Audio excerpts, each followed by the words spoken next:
بصحى من النوم. فوفا بتعمل لي النسكافيه، بشرب النسكافيه. بفتح تلفزيون، بشوف الأخبار، بقوم بصلي الصبح لو ما كنتش صليت الفجر. بغير هدومي. بس وبقعد بقى أتكلم في التليفون، أكلم مامي ساعات تجيلي، ساعات أروح لها.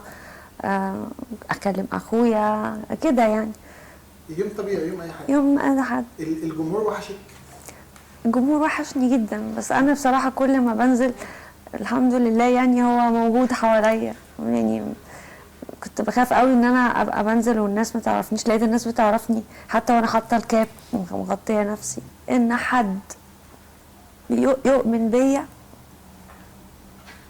ويعمل لي عمل كبير افتخر بيه.